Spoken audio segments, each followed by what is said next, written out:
Chapter 3: The Preparations. In a hastily prepared meeting room, two suspicious-looking people sat quietly. Or not exactly. Upon closer inspection, there was also a third, smaller figure, a foot or so tall, with dragonfly-like wings on her back. The two other people in the room were seated facing her: Ramiris and two of her servants, Beretta and Trainee. The small pixie bashed a fist against the small desk in front of her. "This is exactly why I thought none of this was working," she groused, rubbing her hand. "I told you we needed to move out of here." "Correct as always, Lady Ramiris," Trainee agreed, watching her affectionately. "Truly, a most brilliant idea. Right? Isn't it, though?" Ramiris gave Trainee a satisfied nod. Beretta was less than convinced. "One moment, please. Brilliant though the idea may be, where do you intend to move to? And could you explain why? Why do I have to do this?" He thought. Trainee, his colleague, was a thoughtful, detail-oriented, hard-working woman. She had a good reputation among the spirits, allowing her to manage Ramiris's labyrinth all by herself. That was something Beretta couldn't do, and there was no doubting her usefulness to Ramiris. But there was an issue: Trainee, ever the loyal servant to Ramiris, spoiled her far too much. She agreed with everything Ramiris said, never doubting it for a moment. Someone needed to stop this before it led to trouble. The ex-demon Beretta couldn't help but laugh at himself a little. "Oh dear. I am not here serving Lady Ramiris because I want to serve that role." To someone like him, who did enjoy Ramiris's company very much, getting bossed around all the time wasn't a concern. What did concern him, albeit only slightly, was how his lone co-worker here was an unabashed yes-man. Unfortunately, it was an ironclad rule of life that the hardest working people tended to be the ones who lost out in the end. If you blow the whistle and warn about the dangers ahead, it's usually your job to clean up the mess that results, something Beretta was about to learn the hard way. "Great question, Beretta. Listen, aren't you bored being in here at all? There's nothing to do for fun in this place. The only diversion we have is building golems, and that's about it. Barely anyone even comes to visit us. But over there, they've got all kinds of stuff. So I figure, I'll just invite myself over." Ramiris put forth what she must have thought was a convincing case. It just made Beretta sigh inside. He wasn't dead set against it himself, but he remembered what the demon Lord Rimuru was like and suspected getting his permission would be a problem. If she tried moving there now, he could easily envision her getting thrown out on her ear. Trainee must have known that, but all she had to offer was her unequivocal agreement. "But, Lady Ramiris, didn't Sir Rimuru already turn you down once?" Beretta had to say it. She had already tried it. Without a better excuse, all she'd do was incur Rimuru's wrath. Maybe Ramiris was oblivious to this fact, but to Beretta, that was the biggest problem of all. "Come now, Beretta," his unreliable co-worker said. "You're overthinking this. Sir Rimuru is such a nice young man. He'd never be cruel enough to deny the dreams of someone as cute and lovable as her." Trainee was being far too optimistic. If Ramiris wasn't involved, Trainee was a capable woman of action, but there was no counting on her now. So since the other two people in the room weren't using their brains, he tried to find a good way to navigate this. After all, he wouldn't mind living alongside Rimuru, either. "I suppose that's why I find even a situation as ridiculous as this exciting." And it was a lucky thing he had a mask on, because under it was a smile almost childish in its glee. "After I saw Gabiman go, I headed back to Tempest. I had been using Dominate Space to travel as of late, which allowed me to instantly transport myself to anywhere I had visited before. It consumed a non-trivial amount of magicules, but it was fairly trivial for me considering the energy I had to work with. I was free to use it as much as I wanted now, which made travel pretty simple, although I still tried to regulate my use, since I'd look so lame if I abused it and went into sleep mode as a result. The moment I was back, Ranga sent me a thought communication. "Master, Gobku and the craftsmen have gathered at the western gate." However, he didn't finish the sentence. "What happened?" Concerned, I headed for the gate, using Dominate Space despite promising myself to lay off a moment ago. Activating Universal Detect to gain a broader vantage point than what my eyes could give me, I spotted Ranga at the site, and if my destination was within sight, Dominate Space made it easy to rush over. Just a matter of changing my coordinates, really. Really convenient, but kind of hard to use in battle, since it takes a little time to set off. I'm always scared of leaving myself open like that. Besides, I'm trying to conserve it, remember? This, on the other hand, was an emergency, so I reappeared right next to Ranga. We were outside the west gate, and immediately I spotted Gobku arguing with someone. Universal Detect already told me who it was. No, you see, like I just said, we're officially taking over this place. Oh no. I took cover, listening in on the conversation. I know what you said, ma'am, but we can't really accept that, do you understand? I'm going to ask Sir Rimuru now, so if you could just wait here and keep quiet for a little while. No. We've already abandoned our previous labyrinth to come here. Are you going to kick out a poor, homeless woman with no place else to go? And no ma'am, This area is officially the territory of the Demon Lord Rimuru, you see, so you will need to obtain his permission first. Pfft. Can't sob story my way in, eh? In that case, I'll have to resort to force. If you keep nitpicking every little thing, you know Beretta here isn't gonna take that lying down, I couldn't stand any more of it, so I sneaked up to the problem child in front of me and captured her in my hands. Taking a look at her, I confirmed it was Ram Iris. What are you doing? Hey there, Rimuru. How's it going? She was avoiding eye contact, clearly understanding she was in big trouble. Whatever she was up to, the small hut behind us clearly had to do with it. Ramiris was claiming the structure as her territory, she had to be hiding something inside. But how did she even bring it over here? Lady Ramiris. I've brought over some new wood. The riddle was solved by Trainee, coming over with an armload of wooden beams. Trainee, what are you up to? Sir Rimuru. I trust all is, well? She froze the moment she saw me. Did it not occur to her that building a hut right in front of the town gate might get spotted pretty fast? Can I ask what's going on, Trainee? Well, this. It's not what it looks like. Lady Ramiris did nothing wrong, the Trainee I knew always had this air of authority. Serving Ramiris had completely torn that apart. Like master, like servant, I guess. The only person here who could guide me through matters was likely Beretta, who was currently kneeling before me. Beretta, explain. It always has to be me, doesn't it? Resigned to his fate, he relented. It all began, he said, with something Ramiris told him. Beretta, you traitor! Ramiris shouted, freed from the prison of my hands, but I ignored her. According to Beretta, Ramiris absolutely insisted on moving to my town, with Trainee in full agreement. I glanced at Trainee, she was staring into space and looking supremely awkward. Apparently, she spoiled Ramiris at all times, which I could see from the last time we met, so I believed it. Neither she nor Beretta would dare defy this lady, so they were all but forced into this would-be invasion of my land. And also, as Lady Ramiris stated, we came here after sealing off the entryway to the labyrinth we called home before. Right. Exactly. So come on. If you kick us out, we'll be homeless, Rimuru.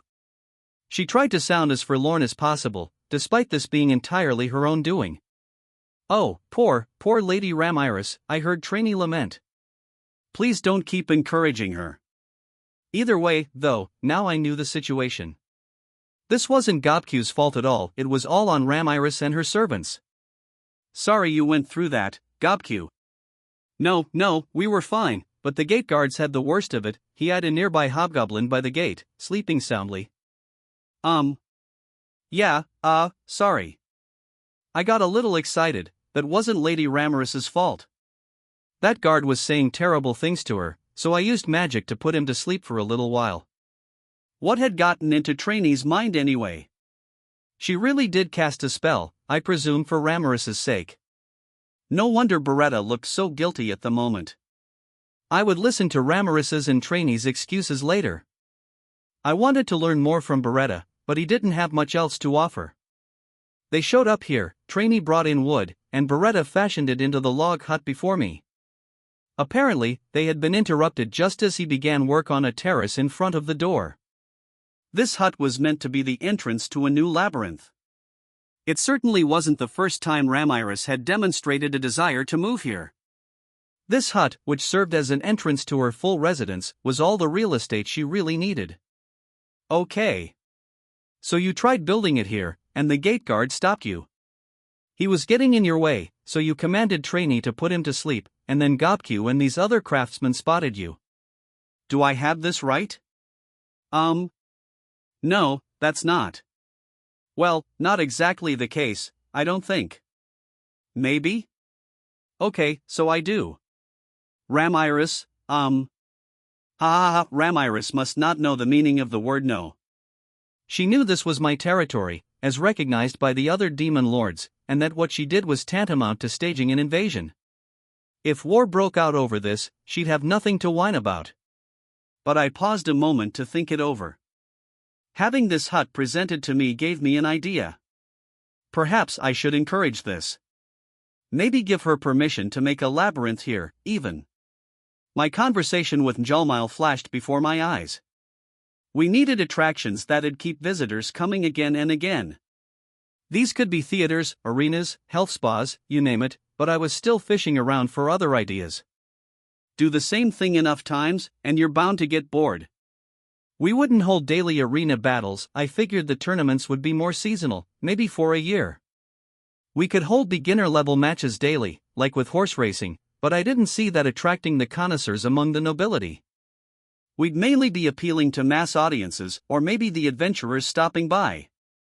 If this town turned into the trade mecca I was planning, waves of merchants would be visiting, with adventurers serving as bodyguards. I wanted Tempest to turn into a base of operations for people like that. Adventurers could make money in assorted ways, one being monster hunting.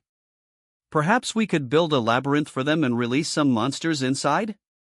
Would that attract a decent amount of daily traffic? A labyrinth is a dungeon, after all. If we invited people to help clear it out, that might attract adventurers with a completist bent. This could work. I looked at Ramiris, still smiling awkwardly up at me. I wasn't too sure. Okay, I was completely sure I couldn't trust her, but maybe we could make something out of this. It was time to talk things over. First, I asked Gobkyu's craftsman to dismantle the hut for me. Since we already had the materials and everything, I decided to have it relocated for use as a break room for the gate guards. Next, it was time for a strategic conference.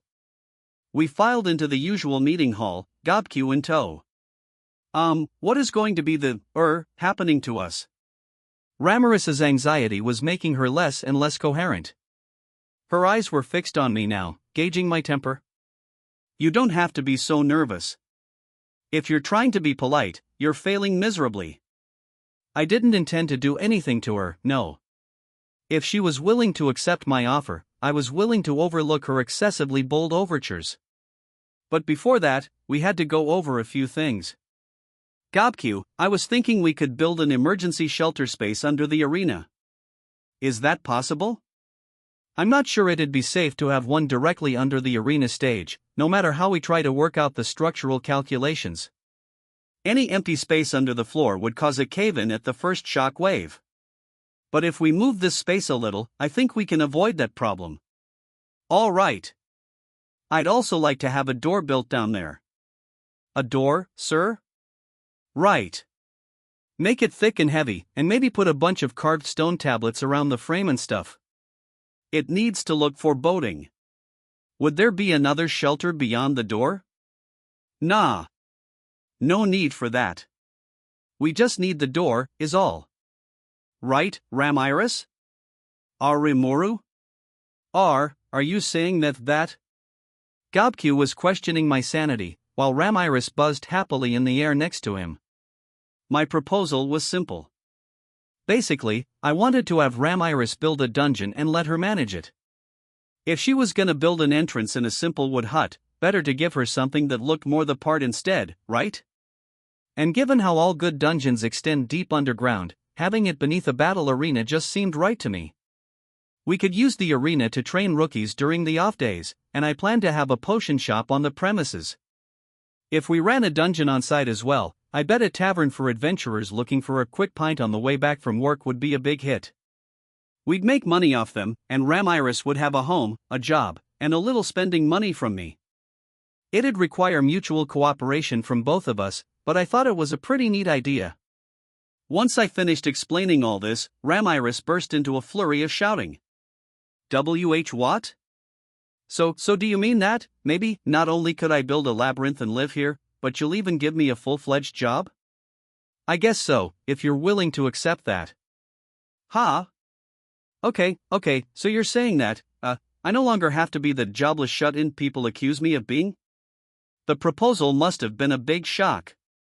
She opened her eyes wide, babbling on like she had been struck by lightning. I'm so glad, Lady Ramiris, trainee whispered, eyes welling up. Beretta, oddly enough, seemed to be smiling at me. I wondered if that fatigue I felt before was just an act. Did he want this? Maybe not, but either way, if he's happy, no worries. After calming down a bit, Ramiris swallowed nervously. And you'll give me an allowance as well, she carefully asked. Do you really mean that? She must have been afraid I'd take it back. I'd never do that. I'm not that much of a sadist. Although, I couldn't give her an exact figure on her allowance yet, since that depended on sales proceeds. Better put her mind at ease for now. I really mean it. But I don't know how much profit we'll make until we get things going. How about we say you get 20% of the profits after I deduct advertising expenses, rent, and other needed expenses? How much do you think that would add up to? Well, if we can attract, say, 1,000 adventurers in a day, that could net you as much as 2 gold coins, maybe? Gah! That much? That's just an estimate, keep in mind. There's no guarantee it'll work out that way. None of what I say means anything until we see some real, paying customers. But if you're planning to live here anyway, it's not a bad deal for you, is it? Ramiris bobbed her head. If she was going to squat on my property either way, she'd be maintaining her labyrinth no matter what I told her to do. It'd be smarter for her to listen to my offer, for sure it'd grant her permission to stay and be a way to make money. Really, she only had one choice. Thus, she latched onto my head and did a little dance of joy. I took that as a yes, and I was sure Beretta and Trainee wouldn't complain. In fact, they were smiling at Ramiris, who was currently busy tripping off to her own little world. I'm gonna be filthy rich now. No more ungrateful bums calling me a deadbeat and a destitute demon lord. Ah well. No harm in that. It'd certainly do nothing to damage the faith her 2 servants had in her. Her sheer enthusiasm for the offer made me wonder just how often she had been picked on in the past. She was more excited than I was about it, so I doubt I had to worry about compliance. What's with her obsession over money, though? I didn't think a lust for riches was a common trait for a demon lord, myself excluded. Was her lack of a decent job the main issue? Her labyrinth wasn't exactly teeming with visitors. She must have been lonely, with way too much free time on her hands. It'd be great if we could attract crowds of adventurers to this dungeon, for my sake, as well as hers. We better work out a plan of action fast. Calling Ramiris back from her mental head trip, I decided to have her help rework our arena plans with Gobq. The way I saw it, we should expand the open area outside the western gate, where the highway ended, and build the arena there. There was ample pasture space for travelers' horses, as well as a vast tract of empty land to work with. Sometime in the future, I'd like to lay rails on top of the highway and run trains up and down it. Ever since I decided to target noble customers for this, I had been considering what to do about our transportation issues. If I could guarantee safe passage for them, I thought it'd be much easier to attract richer tourists. But that wasn't the only goal. A rail system would make it possible to transport vast amounts of goods in one go, improving convenience and greatly contributing to town development. That was what I had in mind for the town's future expansion, so I wanted a spot for the arena that wouldn't get in the way later on. I could establish a rail station near the spot, hopefully within an hour's walk of the gate. Any farther would be asking a lot from our tourists. Having the arena within walking distance of town also made it possible to offer more hotel options in a smaller area. Unlike my old world, people here did a lot of their traveling by foot. If a journey was up to around 6 miles round trip, most folks wouldn't hesitate to hoof it, so a little distance wasn't a daunting obstacle. Those were my thoughts behind my proposal for a location, but Ramiris had other ideas. Why, though? Didn't you have empty space within town limits? Yes, but it's occupied by Beastman refugees right now. We have streets of temporary housing laid out for them. I can't build an arena over that. No, added Gobq, we can't throw the Beastmen out of town. I think development will have to wait until after Sir Guild completes work on the new Eurazanian capital.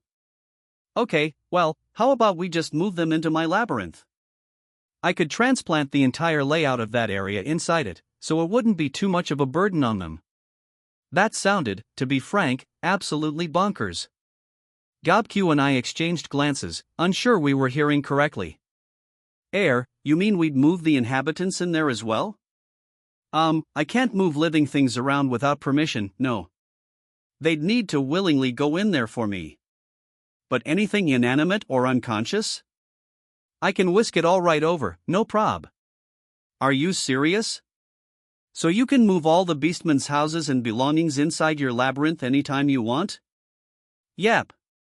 You got it. She sounded proud of it, as she should.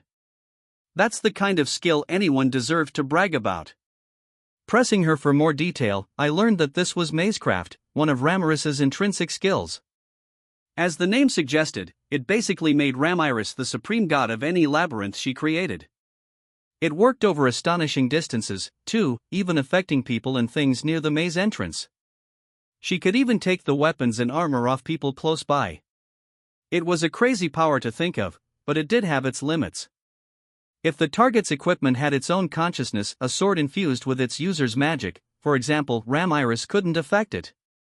You weren't exactly stumbling over sentient objects like that every day, though, so if you picked a fight with Ramiris, you'd better be prepared to get stripped naked first thing. Maybe she really did deserve the Demon Lord moniker.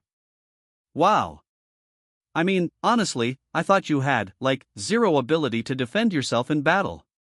Sheesh, way to be super mean. You're talking to the woman they call the strongest demon lord in the world. Come on, Ramiris. Calm down. Tell me what else you can do with it. Upon further prodding, she revealed some more details behind her abilities. Essentially, I had 5 questions for her. 1. How many floors down can you build your underground labyrinths? 2. How many days do you need to build them? 3. What kind of monsters are inside? 4. Can you change their internal structure at will? 5. What happens if someone dies in there? For a change, Ramiris gave me sincere answers to all of them. For question 1, there was no strict floor limit, but realistically speaking, she could max them out at around 100. As for question 2, one floor takes approximately an hour to complete. This figure remained steady for subsequent floors, so a 100-floor labyrinth took around 100 hours to complete. Any floors beyond that consumed exponentially greater sums of magical energy, hence the answer to question number 1. For question 3, you wouldn't find monsters, let alone insects or other creatures, just arbitrarily inhabiting a labyrinth. Her previous labyrinth had monsters in the form of spirits who remained as part of the floor structure, partitioned off from the physical world but able to come and go as they pleased. However, it was possible to seed a labyrinth with monsters for adventurers to test their skill against. Fill a maze with magicules, and monsters would spring to life from them. Adjusting the labyrinth's magicule density made it easy to predict the strength of the monsters who resulted, as well as restrict monsters to a certain floor or floors. That made it possible to fine-tune a labyrinth's difficulty level with some precision. I had an idea of how this magicule infusion process worked, so I give that some thought once I had the right container for it. Regarding question 4, the sheer power of Ramiris's mazecraft skill meant she could change the entire structure of a floor in about an hour, although floors could not be edited for 24 hours after the last revamping. There were conditions, of course. She couldn't make something, plants or other organic matter, for example, out of nothing, so structural changes would chiefly result in staid-looking mazes of blank walls. However, if you simply wanted to redecorate a floor with some materials at hand instead of changing its structure, that wasn't too terribly difficult. It was also simple enough, by the way, to rearrange a labyrinth's floor order. This, too, was set in stone for 24 hours afterward, but that made it no less useful a tool. And last but not least, question 5. Astonishingly, this depended entirely on Ramiris. If she was keeping tabs on things, she could snap her fingers and resurrect the dead inside her labyrinth. I was just wondering how she handled the corpses of monsters and hapless adventurers, but this sounded like nothing short of voodoo to me. Apparently, she wasn't sure what happened to monsters born inside the labyrinth, since she had no examples to work with yet, but she had already resurrected quite a few adventurers in the past. This was why she emphasized not being able to move organic creatures inside without permission earlier. This permission was nothing too formal. What mattered was that the subject in question knew he or she was going into the labyrinth. Without that understanding, any visitors would be refused entry. In other words, when I went into Ramiris's labyrinth a while back, that was because I actively tried to do so. If I was carrying a sleeping companion on my back as I ventured inside, we would have been blown back at the entrance. One exception to this was infants. Children young enough to not have their own free will yet were essentially treated as things by this rule. You could drag someone kicking and screaming into a labyrinth, but only at a great burden to Ramiris, so it was impossible if she resisted you at all. You wouldn't want to try it, is how she put it to me. So there you have it. Essentially, anyone who goes into a labyrinth was under the tyrannical rule of Ramiris, something they agreed to the moment they stepped through the entrance. If they accepted the rules, Ramiris would keep careful tabs on their status. And you know how much we like playing pranks, don't you? She said, puffing out her chest. I just like surprising people and seeing their reactions. If they died, that'd kind of weigh on my conscience. So I do what I can to keep them alive and set them back on their way. Sometimes, there'd be an unlucky subject who really did die on Ramiris, but it sounded like those deaths occurred outside of her labyrinth. At the very least, she didn't want to kill me when I was in there. That golem who looked ready to stomp me to oblivion was only there because she knew she could fix me up, good as new, if called to. That made sense to me, although it seemed to lower the stakes of what I went through quite a bit. So if a band of adventurers goes in on a monster hacking run, you can revive them if they die? Yep. Once they're booted out of the labyrinth, I can resurrect them like nothing happened. It's a bit tougher if we're talking a whole party at once, though, so we might need to send them in with some of my revival equipment. Equip a specified item from her Mazecraft labyrinth, and dying would just transport you back outside intact. That solved my safety concerns, which was really the biggest problem. Excellent. That's wonderful, Ramiris. Really? You mean it? I'm really that great, aren't I? You sure are. Our ambitions are as good as accomplished. They are? Yeah, they are. I was just thinking that myself. We looked at each other and nodded. I'll be counting on you, Ramiris.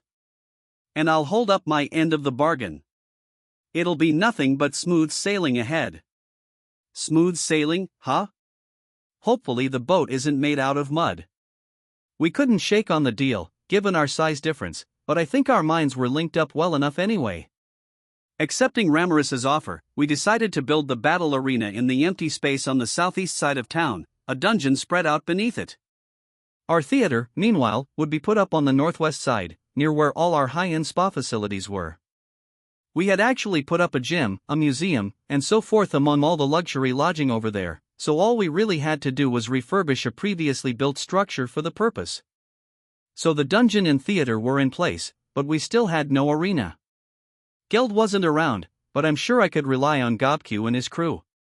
With them, we'd doubtlessly have something in place by the Founders Festival. I'm not sure we can do this, Sir Rimuru.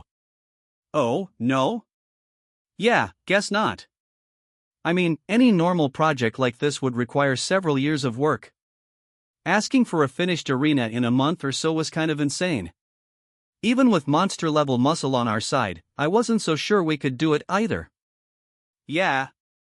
All right. Let me lend a hand, then. I'll help move dirt around and process the metal infrastructure. I may not look it, but I did used to work for a general contractor. I didn't have that much on the field construction experience, but with what I learned imitating the veterans, I wasn't a total amateur. Besides, I had Raphael. Me too. Let me help. In that case, allow me to help, too. As you wish, Lady Ramiris. I suppose that meant I had the support of Ramiris and Beretta and Trainee, too. Let's get right to work. I opened up my blueprints among the tents that lined the area. All right. I don't see a problem with this.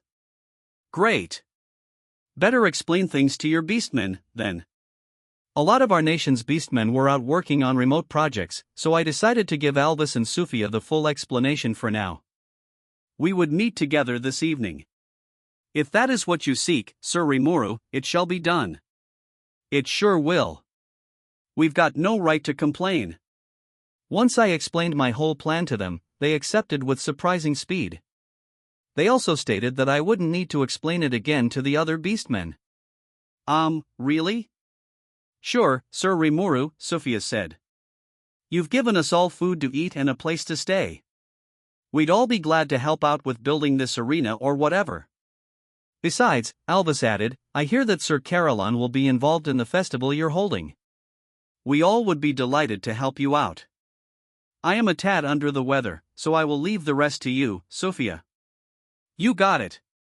So Sufia would lead the beastmen on this job, and once that was decided, things proceeded at blazing speed.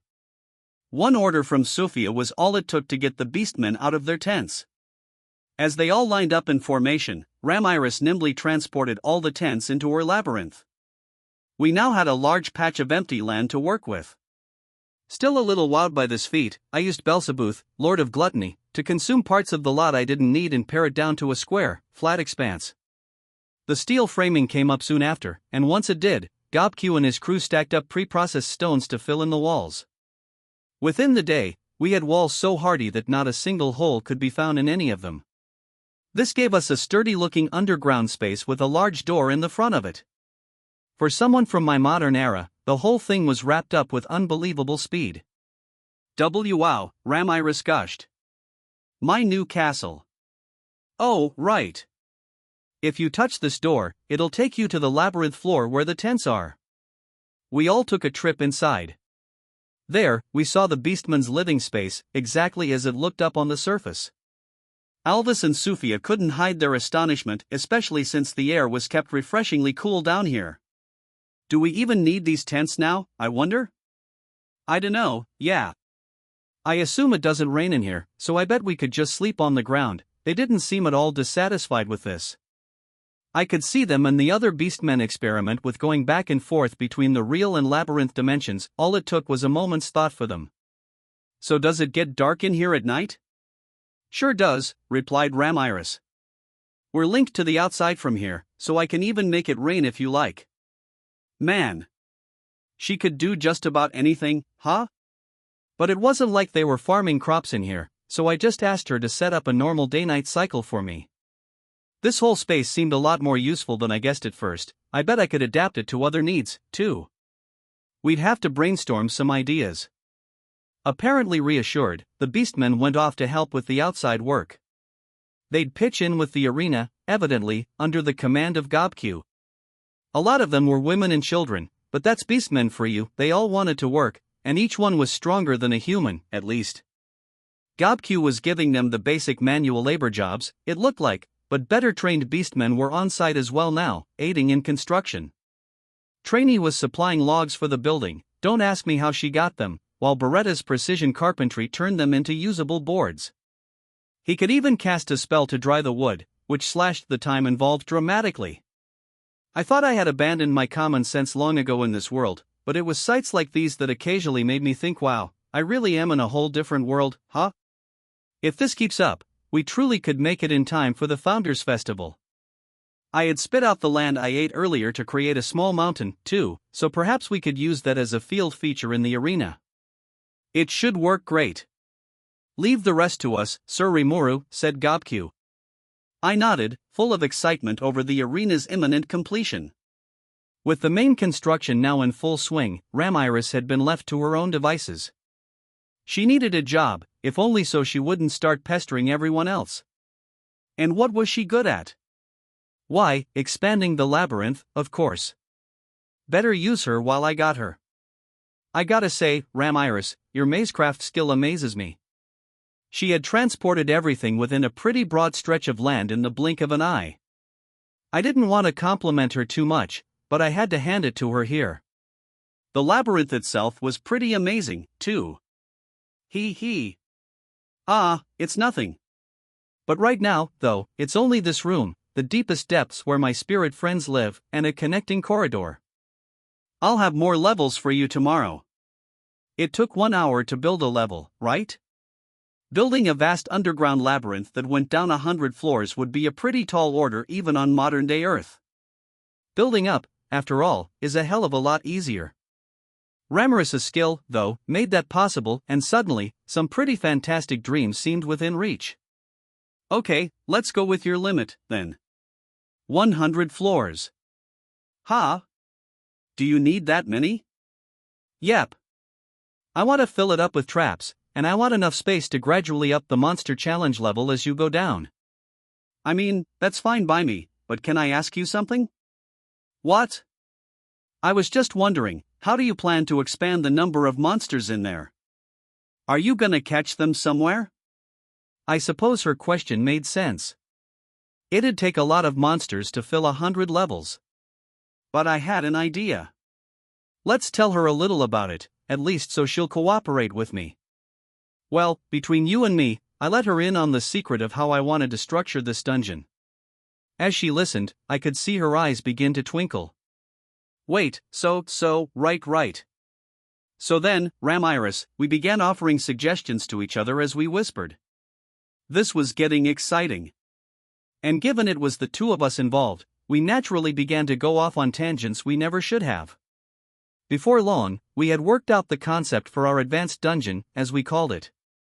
I honestly wondered if we could get away with it, but there's no turning back now. We had to do it, and Ramiris was itching to start, promising me that she'd build this labyrinth with everything she had. You can take your time and rest along the way, okay? There's no way I'll take a rest after hearing an idea like this. I'm gonna do it, let me tell ya. I was just trying to motivate her a little, but I guess I got her really riled up. I'm glad she liked the romance of the idea, at least. I was just as excited. It was like a fantasy come alive. Well, do your best. I'll get everything we need ready. All right. Good luck, Rimuru. You too, Ramiris. We were comrades in arms now, grinning at each other. Exiting the labyrinth, I found the sun was already about to set. We must have been talking for a while. Work had finished for the day, with crews cleaning up and starting to cook dinner. I didn't want to bother them, so I told Gobku and Sophia that I'd see them the next day and took off. My next stop was Kurob's workshop so I could have him give me some of the weapons and armor he couldn't sell on the market, stuff that was more to his personal tastes. The southwest side of town was currently an industrial kind of area, and Kurob's place was there, along with workshops owned by his apprentices. There was also dorm space for the newer pupils without their own sites yet, along with lines of warehouses. There were inns and restaurants for all these craftsmen and apprentices, of course, and overall it was a fairly lively place. Kurob's workshop was dead in the middle of it, and when I popped in, he warmly greeted me, showing me to his storage building after wrapping up dinner. Right here, Sir Rimuru. The stuff I have locked up in this warehouse is all pretty unique, not the kind of thing anyone can handle easily, you know. Are you all right with that? I nodded my approval. Kurob was right, not all of it was very user-friendly or accessible. Some of it was locked up because it was too powerful, but a lot of it was just a total handful to use. The armor was a great example, like the suit of mail that sucked the wearer's magical force to erect a magic barrier. That might sound useful, but it continually sapped your power whether you wanted it to or not, eventually killing the hapless owner. Great defense, but a pretty damn pointless piece of equipment. There was also a sword that attracted all magicules in the local area like a magnet, making it impossible to cast any spells, and transformed them into explosive force. You definitely got a bang out of it, but it didn't exactly spare the wielder from the blast. I'd be way too scared to use that thing or the suit of armor that granted the wearer extraordinary physical strength for a limited time. Once that time expired, your muscles all ruptured, rendering you motionless and dead unless you had healing magic on hand. So basically, you had a room full of equipment that could kill you if you weren't paying attention. I doubted anybody in town was dumb enough to try any of this unevaluated stuff out, especially because I didn't want to take responsibility for the fallout, but I thought it'd all work just fine in Ramirez's labyrinth. Yeah, it's fine, I told Kurobe. These actually seem really valuable if you take into account all their different features. This was decent stuff, after all. Much of it was valued at rare or above, with a few uniques scattered here and there in the same lineup as the scale shield and Tempest dagger I gifted Cable's party. I picked up one of the items, the Tempest sword, as I turned to Kurobe. It seems like kind of a waste, doesn't it? Keeping all this high-quality stuff in here just because it's still in the test stage. Don't you want to pair some of it with the kind of people who could really take advantage of it? I was trying to lead him to the answer I wanted. Kurobe took the bait. Oh? Well, you can take whatever you like from here. I wasn't tricking him, exactly, but I did feel kinda bad about it. Soon, Kurobe's warehouse was a fair bit emptier. Now I had a set of weapons I could populate the treasure chests in the labyrinth with. They'd be obtained by adventurers who earned the right to them by reaching the level I put them in, so I didn't lie to Kurobe at all. No need to look a gift horse in the mouth. Still, I was amazed at his sheer output. There was more here than the last time I had stopped by. I'd say it was at over 100 items now. Much of it was dicey, yes, but some pieces were just difficult to master. The one common link among them was that they were all superior to anything you'd see in the capital at Inglesia, the kind of thing you'd normally only see at auction. During the Harvest Festival that marked my ascension to Demon Lord, Kurobe received the unique skill Mastercraft. This was a force that stacked on top of his previous researcher skill, polishing it further. By this point, he was way past Kaijin.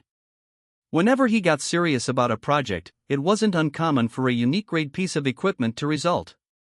Rare level for sure, at least.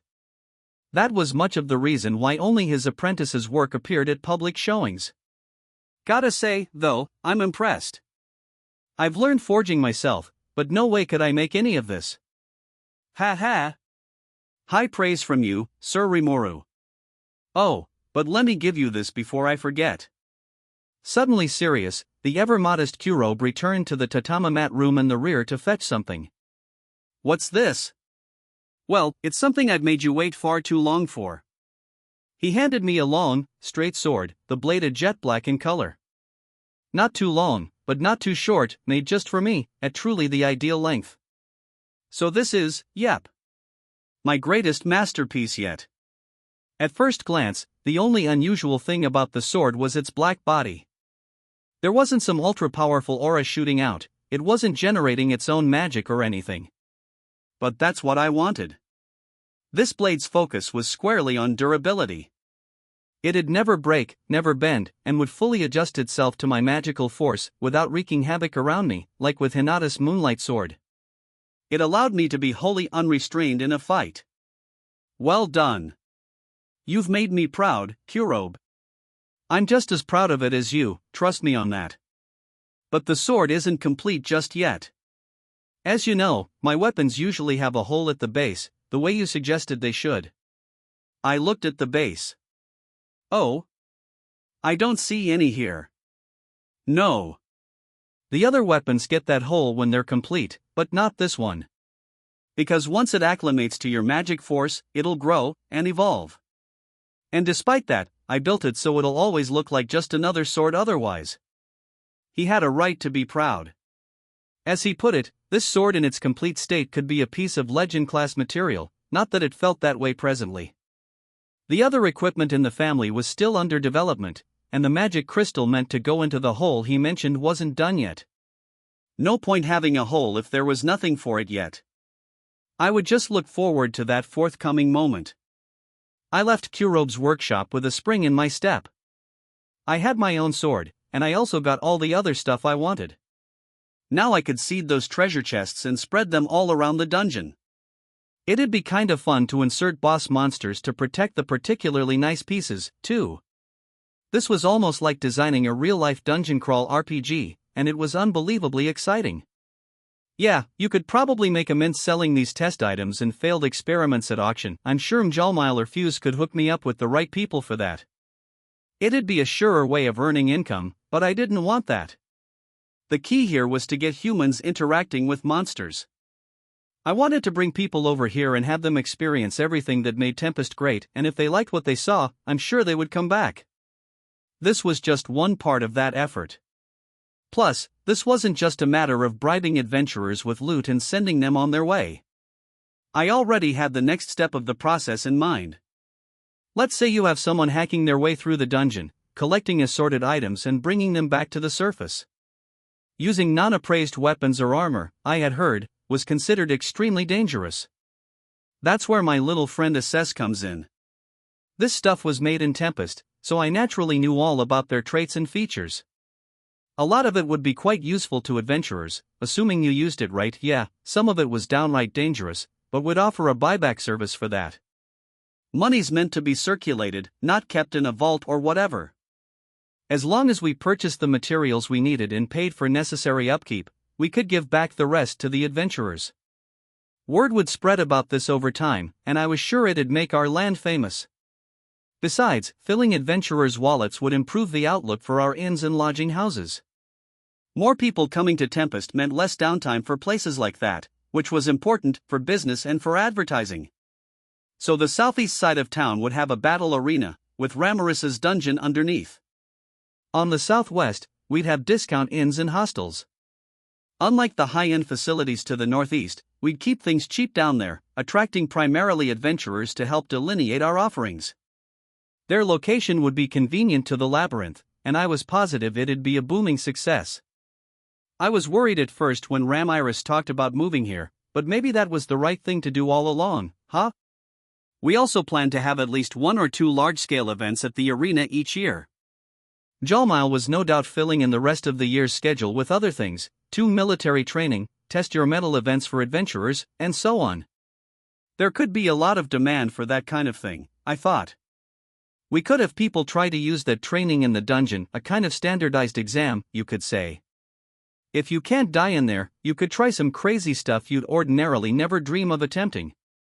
Realizing how many options were open to us, not just commercial either, I decided to talk with Rimuru later about them. I had my seed items, but it was too early to focus on the dungeon, that could wait until it was done. For now, I wanted to wrap up talks with the one person we needed for the final touches, the whole cornerstone of this scheme, Veldora. I found him relaxing in my little house a bit removed from town, a nice little Asian-style tea house. There's actually a secret to this building, but I'll go into that later. Veldora was treating the place like he owned it or something, which I didn't mind that much, but, come on, man. Yo, Veldora. Can you do me a favor? What? I am busy. Yeah, busy reading manga, maybe. Ah. Too bad. I thought this was a pretty neat offer, too. But if you're busy, then oh well. I just figured we could use your aura to— oh, right, sorry. You're busy. Never mind. I pretended to walk away. Leaving what was supposed to be my own house was a little weird, but well, I had lots of places to sleep.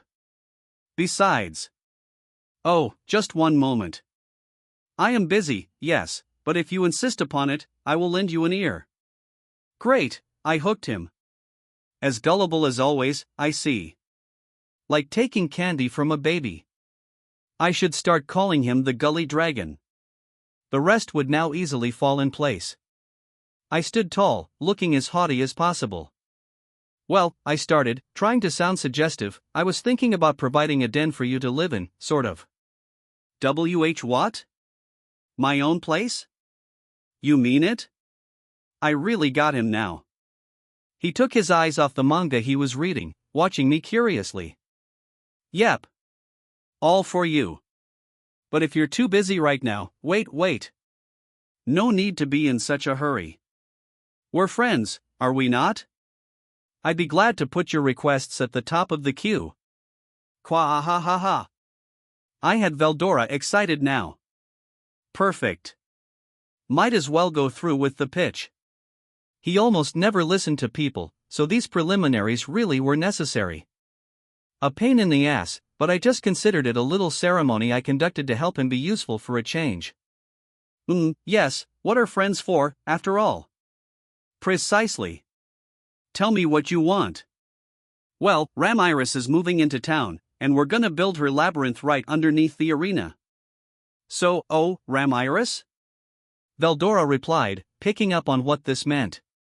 Her powers are a bit of an unknown quantity to me. I understood them as creating paths that led you to the same spot, no matter where you were. Does she twist and turn these paths around to create mazes? Right.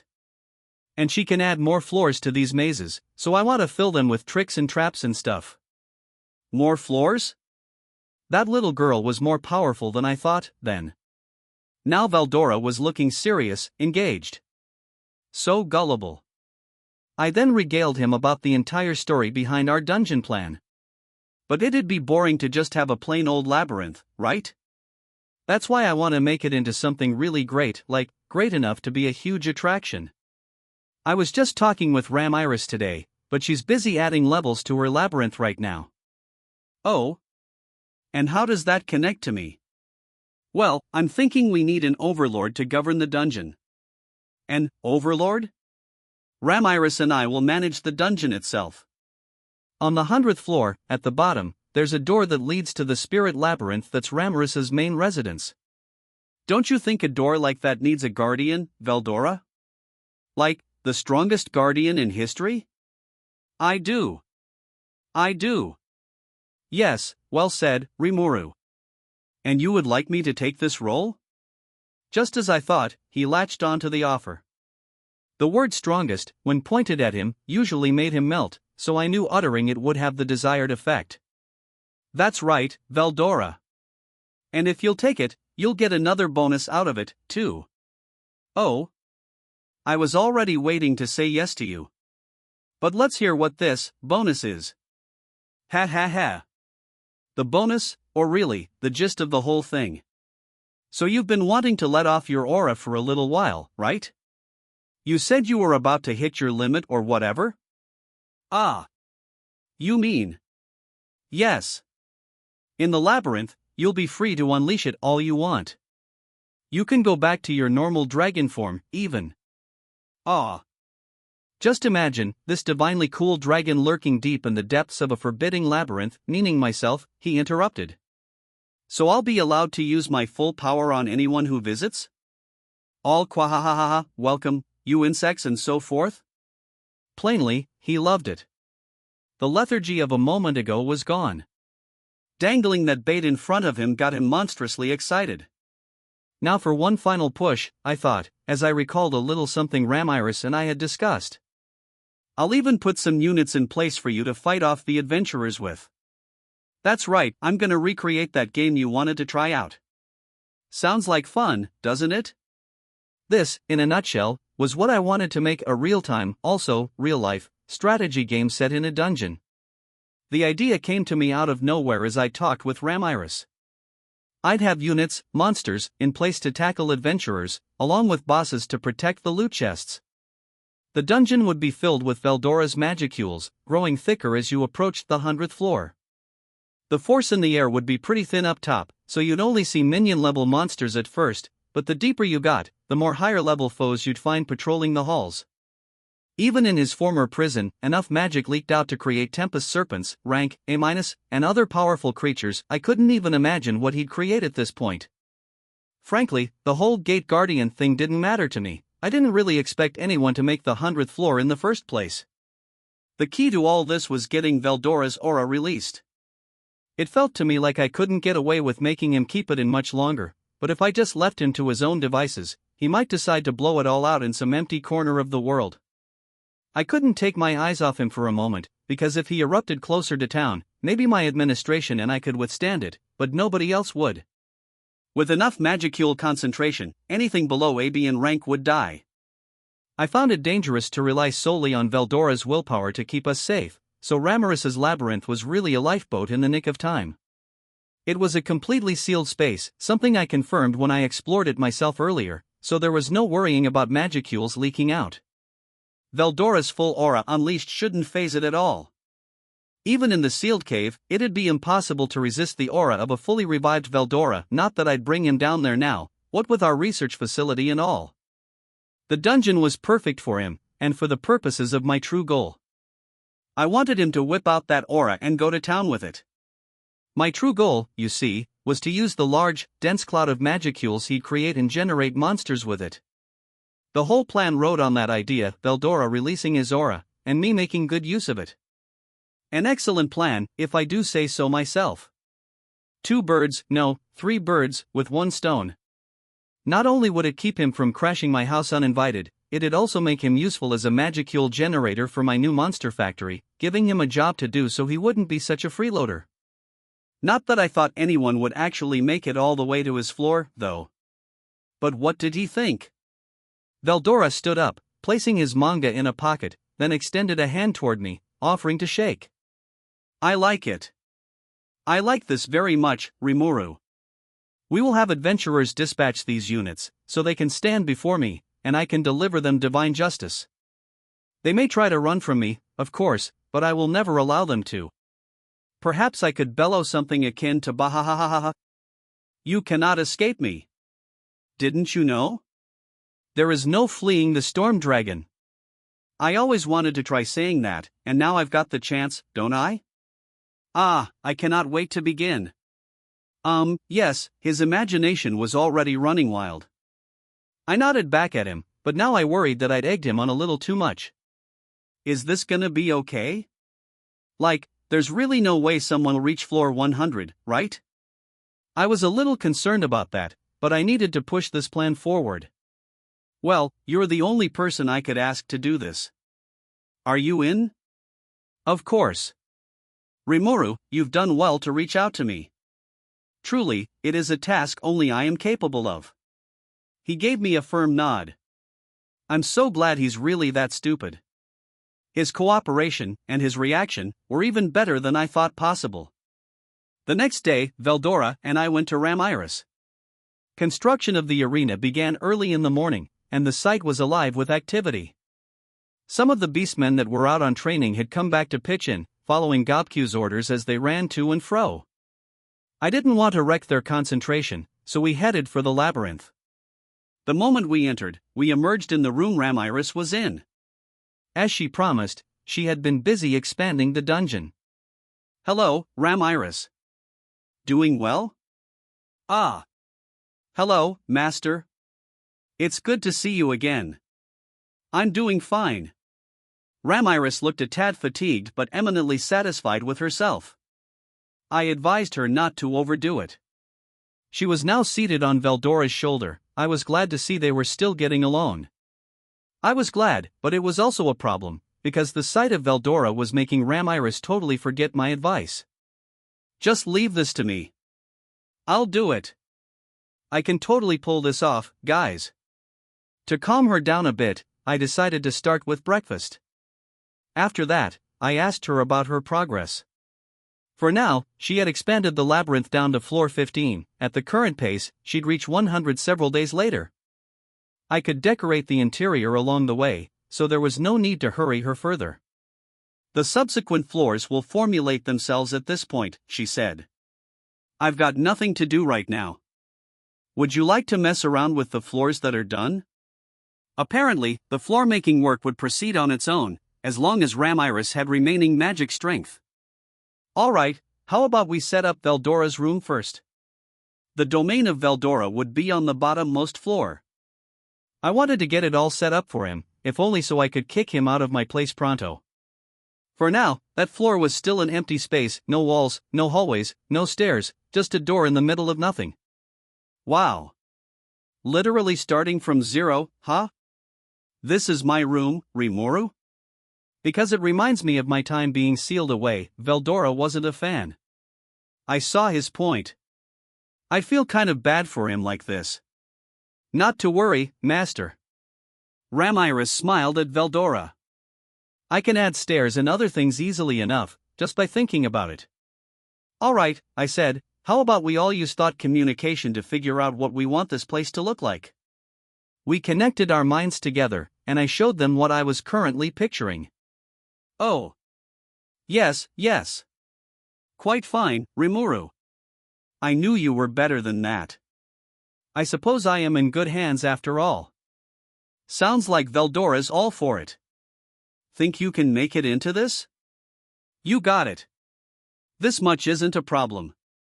Ramiris wasn't kidding. In another instant, the space transformed. We were quickly surrounded by walls of thick stone, forming a large chamber with several smaller rooms coming out from it. The main chamber was a square 300 feet or so on each side, impassive and looking every bit like a boss room. She did it up exactly like I pictured it in my mind. Whoa! This is perfect, that it is, Ramiris. I am eminently satisfied. He. Glad you like it. Yes, I really am that good, you know. Ramiris didn't get compliments often enough, I guess, because she looked beside herself with joy. I really was impressed, though. If you tried to physically construct this, it'd take decades, not even years, and she was done in an instant. Plus, since this whole space was under her jurisdiction, she could customize it pretty freely. Astounding. I really started to see her in a new light. But I couldn't marvel at her forever. This chamber was meant to be the reception area for any adventurer who made it here. But it wasn't just that. In reality, it was a space large enough for Veldora to return to his original form. He needed to be able to fully relax and get comfortable in this space, or we'd never get anywhere. Of course, looking at him lately, he was chill enough in pretty much any physical form, I felt. If anything, being human made it easier to play games and read manga. He liked that form enough to use it to hang out uninvited in my home, after all. Maybe we'd need to build a human Veldora room, too. In the chamber was 2 doors, a large one that connected to the upper floors and another that connected to his private chambers. Ramiris did such a good job crafting my vision, it was literally just as I thought it'd be. Ho! This is my room? Letting the curious Veldora look around a little, I took out a set of furniture from my stomach.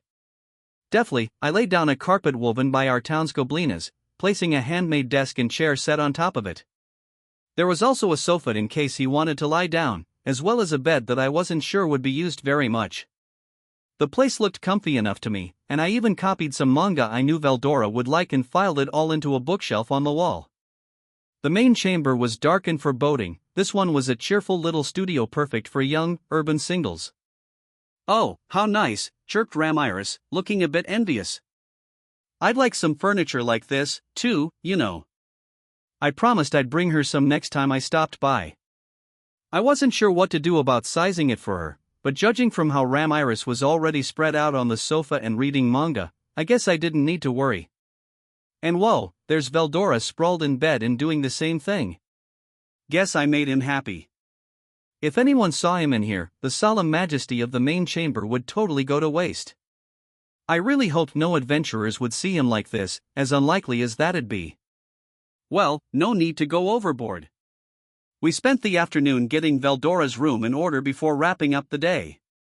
1 week later, the pace had dropped a bit toward the end, the labyrinth was complete down to the 100th floor. The interior, as I directed, was made out of blocks whose structure could be altered freely, allowing us to switch the paths around once every few days. This way, even if anyone memorized the way down, they'd have to start all over next time. I'm talking truly demonic difficulty here. Selling maps would be sacrilege, I thought. I wanted this to be a true gauntlet, and this way, it'd be a new quest every time, always fresh, retaining its difficulty, never getting boring. As a kind of fail-safe, I did provide save points every 10th floor. It turns out that spatial motion was possible in Ramiris's labyrinths, under certain conditions. This wasn't affected by the local magicules, amazingly. It made it possible to do things like transport food in and out, super useful, and it also worked on people, letting them freely travel back to these preset locations. In other words, save points, through and through. Reach one, and you get to start from there next time. It works on your fellow party members, too. You could cheat a little and bring someone below where they've been before. There was some debate about that quirk, but I decided to go with it, see how people used, or abused, the feature, and adjust as needed. Besides, even if you cheat your way down a few floors, you'll still have to deal with the challenge waiting down there. There's a boss stationed at every level, guardians that work along the lines of the local boss warlords dotted around the forest of Jura. I was thinking of making the ones located before save points particularly powerful. If you want to take those guys down, save points weren't going to help you. Basically, someone would need to be strong enough to reach a save point in the first place before they could take others down there, so I didn't think anyone would try anything too stupid with them. If a problem came along, we could always reconsider. We had some nice bonuses in the treasure chests, after all, so I hoped our visitors would try hard to defeat the bosses on each floor. Was it okay for our bosses to kill, or be killed, by the way? Sure, that was another key point. Ramirez's mazecraft had the power to revive life itself, resurrecting any adventurers who came into the dungeon. This could be done only with the subject's permission, but as long as he or she existed as a consenting part of Ramirez's realm, it was all good. Ramirez was, in essence, the eternal leader of anything made with mazecraft. If she was killed, the whole thing would disappear, but otherwise, any of her servants could get revived at a save point, and a servant was anyone she had forged a pact with or otherwise agreed to the presence of. I still couldn't believe the power of this skill. Now I see why she wanted Beretta so bad. Ramirez was no big deal out on the surface, but in her world, she was invincible. It's just that the invincibility only worked on people who were part of that world. It didn't work on golems with no free will, including that elemental colossus that vanished. Beretta, meanwhile, wasn't just a puppet, and that meant he was invincible, now that he served Ramirez. She had trainee, too, now, which made me begin to wonder if I should start worrying about them. Trainee was kind of strong, after all, and if she couldn't be destroyed, not even Benimaru or Cheyenne could beat her. Beretta and trainee were still outside, beavering away at the arena construction work, but still. Thanks to Ramirez's hard work, the labyrinth was smoothly approaching completion.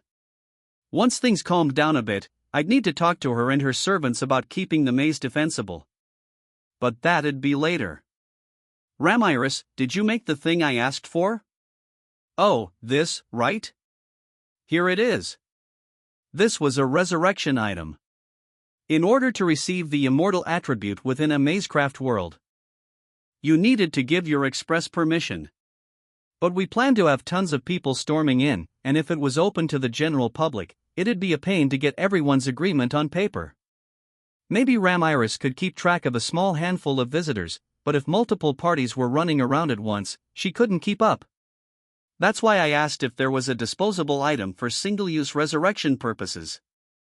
What she gave me now looked like a regular old armlet, knotted together like a friendship bracelet. Did you check to see if this works? Sure did. I tried it out on Beretta last night. Whoa, what are you doing to him? Apparently, Beretta willingly agreed to this, his reasoning being I am a demon, so even in the worst case, I will not truly die. I know I asked and all, but this was ridiculous. Thanks to that, however, I knew we had a working bracelet. Trainee had taken Beretta's core out of his body, and within 10 seconds, the corpse was transported out of the dungeon and fully revived. Perfect. I appreciate Beretta being brave enough to try it. Ramirez smiled and nodded. Oh, yes. This was the first disposable item I ever tried to make, after all. I figured it was possible, but I'm just glad it worked. This was her first time? So what if it didn't work? I shuddered at the thought. She could have at least tested it on animals or something. I wish she wouldn't be so rash. Regardless, we now had resurrection bracelets. Ramirez reported that she'd also prepare return whistles that brought you back to the surface in an emergency. We could sell both of these at the labyrinth entrance, buy them or don't, it's your choice. Don't blame us if you die or get lost down there, though. Me, I'd definitely buy 'em. We could work out the prices we'd charge later, but for now, we were all set. If you think about it, though, these resurrection bracelets are just Ramirez's power in a handy physical form. All it did was put you back at the dungeon's entrance in the state you entered it in, assuming you died within the labyrinth. I think we'd better carefully explain to customers that it wouldn't revive you just anywhere in the world. Some people out there, it's in one ear and out the other. If they die outside somewhere because they assumed the wrong thing, that's their problem, but I'd still feel bad for them, so I ought to make sure I get the message across. So the basic framework of the dungeon was complete. Not bad for a single week's work. I asked Raphael out of curiosity if it could make something like this for me, but, report. The subject Ramirez's intrinsic skill macecraft cannot be replicated. It sure didn't take its time providing that answer. No, only Ramirez could do this, and really, I ought to thank her for camping out on my doorstep. Great job, Ramirez. Now we can finally move on to part 2 of the plan. She flitted her wings as she replied, hee hee. Of course. I'm a hard worker when I want to be, I turned to Veldora. Well, sorry this took so long, but I think it's time for you to let your aura out. Ah, the time has come, has it? Quahahaha. I am ready. Yes, the moment was here. The dungeon had ducts and stairways connecting all 100 floors to one another. How did they keep things ventilated all the way to the bottom? With magic, and that's the best answer you can get from me. Maybe we didn't need those ducts at all, but they were there to ensure magicules would make their way to each floor. And that rush of magicules would happen once Veldora came to that central chamber in floor 100, assumed his original form, and cut loose. All right. Here I go. Hurrah! I didn't need the theatrical shouting, but I suppose he felt better that way. Instantly, a spectacularly evil aura engulfed Ramirez and me. I had enclosed us in an absolute defense barrier, just in case, but for a moment, it felt like a bomb went off in front of us. Phew. Sheesh, that was dangerous, a shaky Ramirez said. If you didn't protect me, I might have been blown right out of here. Yeah, that was stronger than I thought. The shock wave was packed with an intense concentration of magicules, easily enough to kill a normal person. Quahahaha. Make way for Veldora. The boss chamber, Veldora's underground lair, was pretty large, but with the storm dragon back to his normal size, it actually seemed a tad cramped. I hadn't seen him in dragon form in a while, and the sight was just as stately and magnificent as I recalled. Seriously, if he would just keep his mouth shut, he'd be so majestic. Ah, such a relief. But oh, what an onrush that was. If I did that outdoors, there might have been a little trouble. He made it sound so casual, but that scenario would have been a disaster. And if it was such a relief, why were there still magicules coursing out of him? Wow, Master. I didn't think you'd wreck the labyrinth itself, Ramirez was right. The explosion had caved in the walls a bit, the internal pressures had been too much to withstand.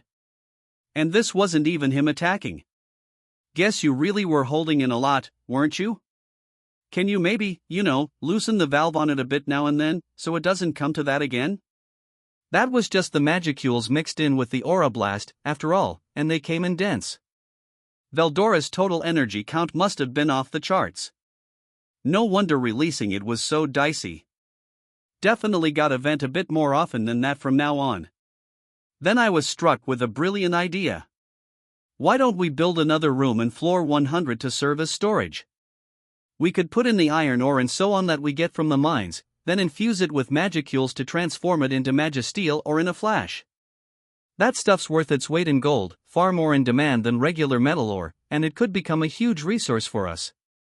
Ramirez, can you make another room connecting to this chamber? Sure. No problem. She was already hopping to it. Next time I stop by, I'll bring in some of the metal ore we have in storage around town. As I schemed internally, the magicules gradually began to distribute themselves around the dungeon, just as planned. Most floors still didn't have walls or internal structures, so there was nothing stopping them from diffusing into every corner of the labyrinth. The magicule count on floor 50, even, still surpassed what you saw in the deepest part of the sealed cave. Now we just have to wait for monsters to start appearing. At this rate, I could expect some real juggernauts. Veldora spent the rest of the day releasing his magic and chilling dragon style in his lair, and the next day, I brought Beretta and Trainee with me. Ah, Rimuru, he purred to me, last night was the most enjoyable one for me in ages. Oh? Good. Keep releasing as much as you want from now on, okay? No holding back. Just never do it outside of here, okay? Kwahahaha. Oh, I understand. Did he? I wasn't sure, but I had to take him at his word. Discussing matters like this would be awkward, so I had him go into human form for a moment as I explained the current situation to Beretta and Trainee. I wanted to get right to work, but before that, I needed to make one final check with Beretta. Beretta, you swore to Guy that you'd serve Ramiris, correct? You still feel the same way now? He gave me a surprised look. I wondered if, under the mask, his expression actually changed a bit. Sir Rimuru, I apologize if this is rude, but as I stated before, I wish to serve both you and Lady Ramiris. Yeah, I remember, but doesn't that go against what you promised, Guy? It does. I was alone at the time, and no, don't worry about it. Ramiris wound up here in town anyway, just like you wanted. She's gonna help run this labyrinth for a while, and I expect you'll be happy to help us out, right? Of course. Great, then serving her is pretty much the same as serving me anyway. I had been thinking about this ever since I heard about that, the idea of having Beretta just switch his allegiances to Ramiris, if he wanted to. That's what he promised Guy, likely the strongest of all demon lords, and I don't think Guy appreciated people who broke their promises to him. If that is what you wish, he briskly replied, then I will work under Lady Ramiris. Wow. Everything turned out the way he wanted, didn't it? Ah well. I wonder where he learned to scheme like that. Understood. The answer, of course I didn't need to hear that. Raphael just doesn't let up, huh? Who does it think it is? Ugh. Maybe Raphael's the real schemer here. It sounded a bit sulky about that, but I wasn't about to start caring. Excellent. From now on, Beretta, you will work as Ramiris's servant. And her servant I shall be, but I still remember the great debt I owe to you, Sir Rimuru. If you seek anything from me at any time, please, just say the word. I will. Thanks. I then undid the master lock set in Beretta's core, handing the roll over to Ramiris. With that, I could only take credit for creating him from now on. I get to give him orders again if something happened to Ramiris, but otherwise, Ramiris was his sole master. That came as a relief. Now Guy had nothing to whine at me about, and I could certainly trust Beretta to keep Ramiris safe. Besides, this labyrinth was proving useful in many more ways than I originally guessed. On the surface, it was advertising to get adventurers to visit town. Underneath, it helped Veldora let off steam and generate the massive magicule counts needed to turn metal or into magisteel or as a byproduct of the process. The maze would be a great springboard for future research into the nature of magicules, and all in all, this was a much more vital asset for Tempest than I thought at first. Trainee protecting this asset alone made me nervous, so having Beretta around put my mind very much at ease. As for Ramiris herself, the new master of Beretta. Well, this sudden event was making her weep tears of joy. My little Beretta, now my full proper servant. Now I'm no longer all by my lonesome forever. Lady Ramiris, you have me as well? Oh. Yes, I do, Trainee. We're turning into a really big family now. She loved the concept, darting around and flying circles around Beretta. Trainee watched on with a warm smile. Being alone must have pained the demon lord for a long time, huh? Her family was just 2 people, still, but it must have been big enough by her standards? The sight worried me. I could rely on Trainee well enough, but she spoiled Ramiris way too much. It'd be a tough job, I knew, but I wanted Beretta to be the one sane person keeping this crew together. He had his conniving side as well, but I was sure he wouldn't let me down. Beretta, don't worry about me as much. Take care of Ramiris. Protecting her is job 1 for you now. Yes, sir. I swear it on my life. I'll trust him on that. He's trustworthy enough. Ramiris and Trainee alone might find it rough going, managing all the monsters we'll find in this maze. With Beretta around, all problems are solved. This was perfect. Veldora and I watched as Ramiris carried on with her little happy dance, silly, but charming in a way. With the master-servant relationship set in stone, Beretta was now immortal inside Ramiris's labyrinth, no resurrection bracelet necessary. The same was true of Trainee. Resurrection bracelets and return whistles were temporarily infused with Ramiris's skills, but as her servants, the two had no use for those items at all. They were free to revive themselves at any of the pre-positioned save points available, so they wouldn't be flung out of the labyrinth after every death. In addition, they could teleport, more or less, between any save point in the dungeon. In some ways, it felt like Ramiris's mazecraft was more beneficial to her servants than herself. I mean, being able to resurrect yourself as many times as you like. That's downright scary. She had only 2 people working for her now, but what if that number started going up? The labyrinth was going to be teeming with monsters shortly. If she had full control over them, they'd be a virtual army for Ramiris. There wouldn't be any calling her a pipsqueak then, not without serious consequences. And oh man, what if they had the immortal attribute, too? You just couldn't downplay this threat. Really, in terms of the defense it offered, Ramiris's skill couldn't be more superior. People just never worried about it because, this was Ramiris we're talking about. No big problem, just a lovable, lonely, tiny pixie. I'm sure she'd never even think of commanding an unstoppable army of invincible monsters or anything. Probably. Now on to the next step, the labyrinth's internal structure. With 100 floors to fill, coming up with a maze for each one seemed daunting, but we'd just have to plug away at it, I suppose. It's not like the maze itself was the main challenge to visitors. The first floor of this labyrinth was basically a square, about 800 feet to a side, roughly the size of Tokyo Dome, although the dungeon as a whole gradually got smaller as you went on, forming a sort of inverse pyramid. With Veldora releasing his aura at the bottom, I wanted a structure that got the magicules distributed as efficiently as possible. We were free to adjust the size of any of the floors, however, so we could change anything that didn't work.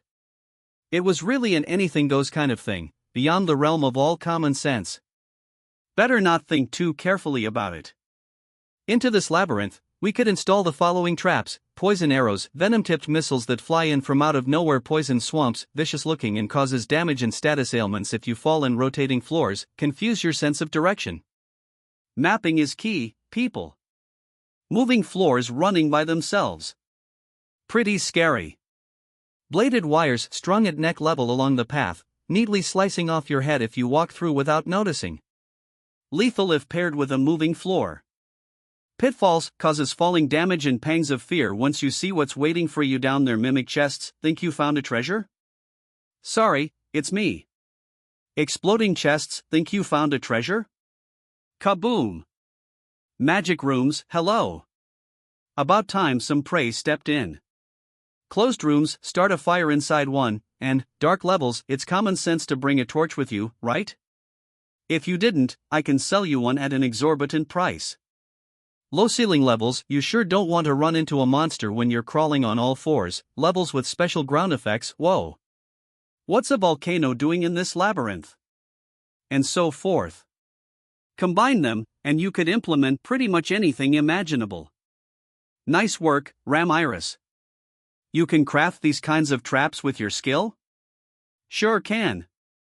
As long as it's within the labyrinth, I can set up nearly anything. She was probably right.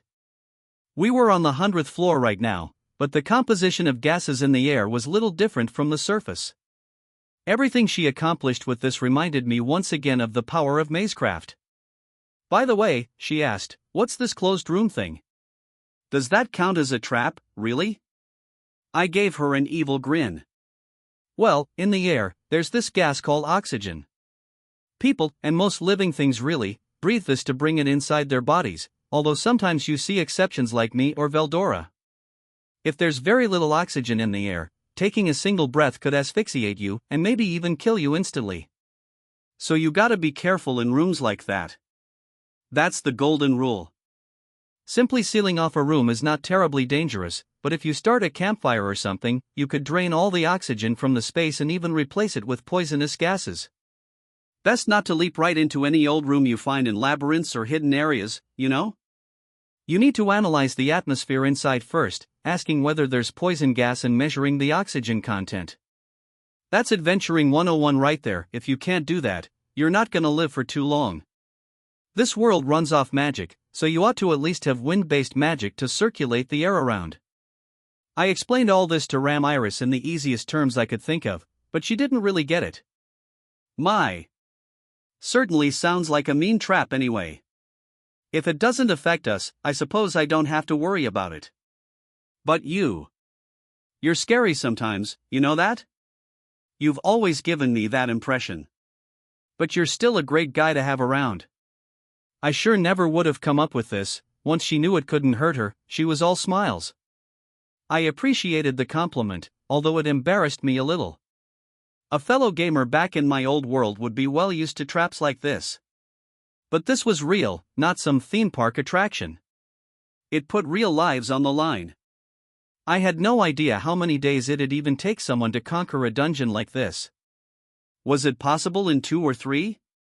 Plus, if the walls and geography were constantly changing, you'd probably opt to storm multiple levels at once to reach the save point at every 10 floors. Someone like me, invincible to poisoning, no need to breathe or eat or sleep, could treat it like a foot race, but normal people couldn't. Even heroic champions needed to rest now and then. I had to admit, this labyrinth was starting to look pretty forbidding. Hey, you think this dungeon might be a touch too difficult? Really? Veldora replied. I fail to see the problem. Yeah, Rimuru. This is no big deal at all. Ramiris and Veldora were just laughing it off. Maybe I'm fine after all, I said to myself as I switched my focus to maze design. Several days passed. Ramiris buzzed around, crafting all the traps we'd need, and Beretta and Trainee installed them for us. Veldora and I, meanwhile, brainstormed ideas for the mazes, coming up with several patterns and setting them up so we could easily change them in and out. Things were going smoothly, but once we began considering the ground effects we could add to floors, Ramiris brought up an issue. Oh, no, I can't do that. I don't have the massive amounts of energy it'd take to keep it all going. She quickly threw in the towel, and she had a point, admittedly. Basically, I was picturing floors where you'd potentially run into natural disasters, fires, floors covered in ice, howling winds. I guess volcanoes were asking a bit too much. I was assuming we could do anything with magic without considering the practical issues. Yeah. Sorry, Ramiris, I apologized, throwing in the towel. I probably went too far. Well, how about we find some fire or frost dragons, tame them, and bring them in here? I could even catch them for ya. This voice sounded familiar to me. It belonged to someone who shouldn't have been here. I turned around to find a pair of platinum pink pigtails framing a face staring right at me. It was Milim. What are you doing here, Milim? This was, I remind you, the 100th floor, the bottom of a freshly designed dungeon. It wasn't open to the public, there shouldn't have been any way to get inside. So why was the demon lord Milim grinning at me in here? Raphael apparently noticed her but didn't report to me about it because she didn't pose a threat. I know I gave the initial order, but maybe I should reconsider. Raphael was so inflexible like that. It annoyed me. But that could wait. I had Milim to deal with. Ha ha. She met my eyes as she stood proud, sticking out her non-existent chest. You looked like you were doing something interesting here, so I stopped on by. You got guts, you know, trying to shut me out of the fun. Her wardrobe was as revealing as always, but it actually covered more of her body than before.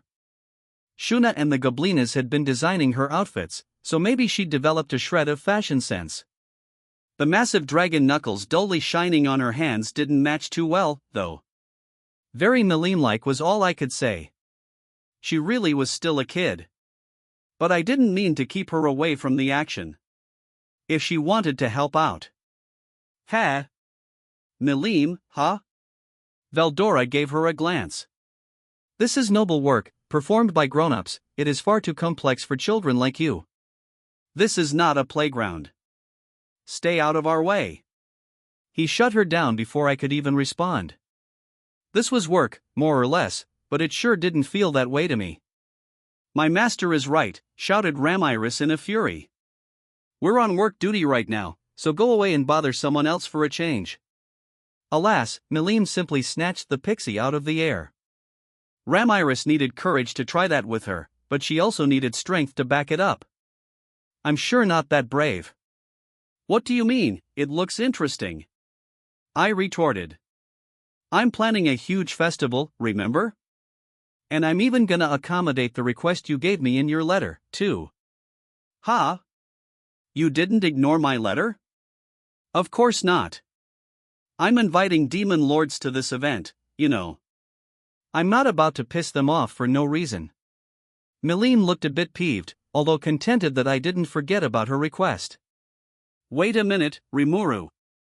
Ramiris shouted, livid about this treatment at Milim's hands. I'm a demon lord, too, you know. Part of the octagram with you and Milim. Oh yeah, Ramiris, I didn't even need to send you an invite, huh? Not after you decided to just up and move here. What? You moved here? Wait a second. Ramiris, are you living with Rimuru? Ramiris began to panic a bit. Why yes. Yes, I moved here, okay? So the invitation doesn't even matter. I'm not alone any longer, and I'm living with Rimuru and everything, too. Great. Panic or not, that statement was bound to be misunderstood. Ah, that's no fair. I want to live here, too. Ha ha. Tough luck.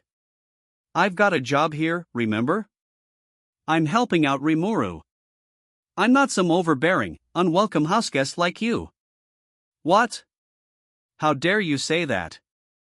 Why, Ayativ Milim was ready to duke it out right now. Ramiris, despite how hopeless her chances were, refused to stand down. Me? I just watched it unfold. Fortunately, this was just a verbal spat, limited to the two trading insults with each other. Neither had the vocabulary for this kind of contention, which made it kinda cute in a way. Ramiris occasionally accentuated her dices with a flying kick to Milim, who kept trying to grab her out of the air. It was kind of like a game of tag, and from the side, this almost looked like they were playing at recess. Apparently, they've known each other for a while, so perhaps this was just their way of expressing affection. Their squabbling came to a close within moments, however. Shuna had just arrived with some sweets in tow, took one look at the two demon lords, and shot them a firm rebuke. No sweets for anyone who's bickering. That immediately shut them both up. A couple slices of cake later, and everything was roses. They were awfully chummy now, but more importantly, I needed to grill Milim over why she came here in the first place. So, Milim, what are you doing here? I asked. He. I told you. You look like you were up to some fun stuff. Is that really it? Uh-huh. But now I'm really glad I came. This cake tastes so good, and I like what you're doing with this labyrinth. I had no idea Ramiris could make herself so useful. Ha! Sure showed you, huh? I've got untold powers at my disposal, you know. You just never noticed. You didn't either, Ramiris, I thought. But, man, Milim really has a keen nose for underground scheming like this. You literally can't hide anything from her. She had two ex-demon lords in Carolon and Fry to deal with, but she still had the time and wherewithal to look into stuff all the way over here. Logic just didn't work with her. She shouldn't be able to get in here, but maybe it wasn't unusual at all for Milim. Maybe I shouldn't have been surprised. All right. We have had our dessert, how about we get back to work? You can enjoy this, too, Milim, if you stay out of the way. Veldora was being unusually mature and accommodating. Come to think of it, a fight between him and Milim would be a serious problem. Milim was going easy on Ramiris, I could tell, but it'd be a different story with this dragon. If they started to tangle, this whole labyrinth would fall apart. Good thing she was on Veldora's good side for now. No complaint there, Master, Ramiris said. She and Malim actually got along pretty well. In my eyes, that fight just now must have just been some friendly teasing. All right, exclaimed an excited Malim. I won't get in your way. Gimme all the work you want. I figured I was safe in accepting that offer, but one concern remained, something I needed confirmation for. Well, I don't mind if you join in, but great. This looks like so much fun. I wish you called for me back when you were planning it. Right. But Malim, what about the people working under you? Did you get permission from Caroline or Fry to come here? She was a free spirit, to be sure, but she was also a demon lord, one with 2 ex-demon lords in her stable and all of Clayman's old land to rule on top of her own. Even with Caroline and Fry running things in her territory, she had to be a lot busier than before. Did she really have the time to go poking around my domain for fun? Huh? Me, you ask? Hey, I got talented people working under me, so I got time for projects like this, yeah. I'd just get in their way if I bothered them. Besides, I had a fully valid motive for this plan, a desire to attract more visitors to Tempest. This wasn't playtime for me, I promise. But who cares about me? Malim was the issue right now, and my question had just caught her out. Well, you know. I'm really smart and stuff, so. Not like I ran away from my place cause I don't like studying or anything, Fry must have been researching the state of Malim's domain and teaching her about it. That must have bored her so badly that she fled her own country. Wait, no, she blurted out before I could even answer. Don't say it. I'm staying here and helping you, and that's that. Sharp as a tack, that girl. I should really contact Caroline or Fry about this, but, who cares? Not like they'll get angry at me. I'll just pretend I didn't know any better. But back to what she said earlier. All right. That's your mess to clean up, as far as I'm concerned. You're the one who's gonna get yelled at, not me, I said to her. But what about those dragons you mentioned? You said you could bring them over and tame them? Is that really possible? Huh? Why, you really think they'll be angry at me? Whatever. It's not an adventure without a little danger, as they always say. She was acting like a child willing to do anything to avoid doing their homework. But that was the path she decided to take, and I suppose it was my job to watch over her. She may be been conflicted over it, but she elected to goof off anyway. But dragons, huh? Sure, you can tame them. I can do it for ya, if you want. Now her mind was entirely on our project, talking about taming dragons like it was catching butterflies with a net. I couldn't ask for anything better. You'll do that for me? So what types of dragons are there? Will they be anything like Veldora, or? Hey, if she's offering, then I'm happy to take her up on it. I kept my questions pretty casual as a result, but Malim and Veldora were quick to respond almost in unison. Rimuru, those are two completely different things. Very different, Veldora intoned. I will not allow you to bunch me in with those lizards the way Luminous does. They both had strong objections that then segued into an equally intense explanation of the nitty-gritty of dragonkind. The draconic species of this world is nothing more than monsters created from broken-down elements in the body of Veldanaba, my elder brother, the Star King Dragon, and the most powerful of our kind, Veldora began. Basically, the difference between regular dragons and Veldora's kind involved the difference between a material life form and a spiritual one. Regular dragons, as monsters, have a physical presence in the world. They were called dragons since they resembled the ones of myth and legend, but in essence, they were closer to dinosaurs, big, mean lizards. There were only 4 true dragons in the history of the world, 3 of which currently existed. The Star King Dragon Veldanaba, Veldora's older brother and Malim's father, perished following certain unspecified events, and he hadn't shown any signs of reviving ever since. Dragons had eternal life, so something really serious must have gone down with that guy, but that was outside the scope of this conversation. Veldanaba was the origin of the monsters known as dragons, or to be exact, the spirit dragon that he gave Malim as a pet. With what I heard from Elin before, I suppose this spirit dragon died and subsequently became a chaos dragon, and then the essence of its body spread far and wide. The remnants of this essence were still birthing lesser dragons to this day in areas with high magicule concentrations. If you had enough bits from the spirit dragon to work with, they could even create archdragons. The most powerful among these archdragons were called dragon lords, which came in 4 types depending on the element it was affiliated with. These dragon lords, who boasted human-level wisdom, had spent several centuries as archdragons before making the evolution, and with their strength, they could tap into some of the powers of the original spirit dragon. With their extended lifespans, dragon lords were a step closer to spiritual lifeforms, although they couldn't resurrect themselves from death the way Veldora and his ilk could. The sky dragon I defeated a while back was one of these archdragons, classified as a calamity-level threat. A dragon lord would be even stronger than that, maybe up to a demon lord's powers, about as strong as Clayman or a high-level spirit. That level of magicule energy should be more than enough to wrangle the floor effects I wanted for this labyrinth of mine. Whoa, Milene interjected. I may be incredible, but not even I can tame a dragon lord. Getting an intelligent being like a dragon lord to cooperate with us would be pretty fruitless, now that she mentioned it. Maybe we could get one to agree to the job if we asked them nicely, but it wasn't that worth it to try, I thought. Guess not, huh? So what did you mean when you said you could catch one? Well, there are some archdragons with elemental attributes to them, even if they aren't quite dragon lords. If we catch some and let them run free in this dungeon, they'll eat up the magicules and change the landscape around them, I think.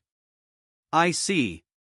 Dragons were in the habit of creating nests for themselves, so wherever they decided to set up shop, they'd transform the local environment for us. We had tons of magicules for them to chow down on, so no issues there.